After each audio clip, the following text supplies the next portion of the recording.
హైదరాబాద్ పరిధిలోని కర్మన్ ఘాట్ హనుమాన్ దేవాలయం భూములు కబ్జాకు గురయ్యాయి. ప్రధాన హనుమాన్ ఆలయం, దత్తత దేవాలయం, బన్సురివాలా కృష్ణ ఆలయానికి చెందిన 2 ఎకరాలు 11 గుంటల భూమిని కొందరు ఆక్రమించి నివాసాలు ఏర్పరచుకున్నారు. దాదాపు 20 ఇళ్లు నిర్మించగా 10 నివాసాలు దేవాలయానికి రెంటు చెల్లిస్తున్నాయి. మిగిలిన 11 ఇళ్లను ఎండోన్మెంట్ అధికారులు జప్తు చేశారు.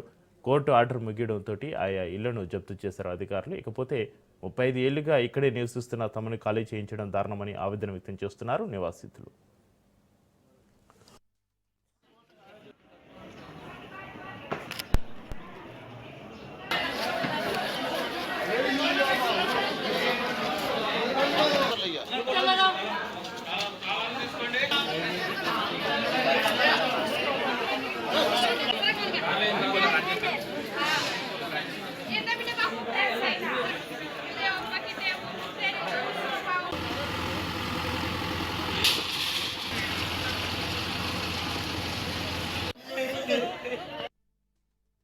ఈ కాలనీ ఉన్నదేమో ఓల్డ్ సిటీ హైదరాబాద్ కిందికి, టెంపుల్ ఉన్నదేమో రంగారెడ్డి డిస్ట్రిక్ట్. దానికి దీనికి అటాచ్మెంట్ ఎట్లుంటది?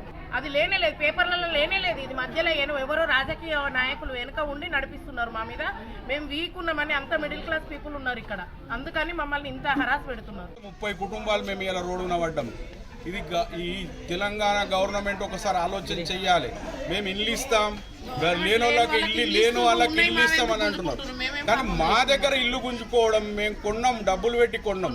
మేము కొన్న నాటికే 3 చేతులు మారింది. ఇది మేమేదో 96లో ఓఆర్సీ ఇచ్చి 2011లో ఓఆర్సీ కట్ చేయడం ఏంటి? నాకైతే మేము 32 సంవత్సరాల నుంచి ఇక్కడ జీవిస్తున్నాము. మమ్మల్ని ఒక్కసారి అర్థం చేయాలి. అన్ని చేసినప్పుడు అప్పుడు ఆయన ఆపొచ్చు కదా. గుడోళ్ళు సంవత్సరం కింద కూడా కొందరు రిపేర్లు చేసుకున్నాం ఇంట్లో. ఆ రోజు కూడా ఆపొచ్చు. మాకు 10 రూపాయలు మిగులుతుంది. మమ్మల్ని అంతా ఇంత దౌర్జన్యం చేసి ఇలా రోడ్ ఎక్కించిందంటే మాకు న్యాయం జరిగిన దాకా మేము ఒప్పుకోము. మాకు న్యాయం జరగాలి. ఇదే ఉంటాం, నచ్చినా బతికినా. ఇలా పెట్రోల్ పోసుకున్నా కానీ పెట్రోల్ పోసుకున్న వాళ్ళని కూడా అక్కడ నూకేసి కుట్టోళ్ళని నూకపోతే అందులో జైల్లో కూర్చొని పెట్టి, పోలీస్ స్టేషన్లో కూర్చొని పెట్టి మమ్మల్ని దౌర్జన్యం. ఈ కాలనీ ఉన్నదేమో ఓల్డ్ సిటీ హైదరాబాద్ కిందికి, టెంపుల్ ఉన్నదేమో రంగారెడ్డి డిస్ట్రిక్ట్. దానికి దీనికి అటాచ్మెంట్ ఎట్లు?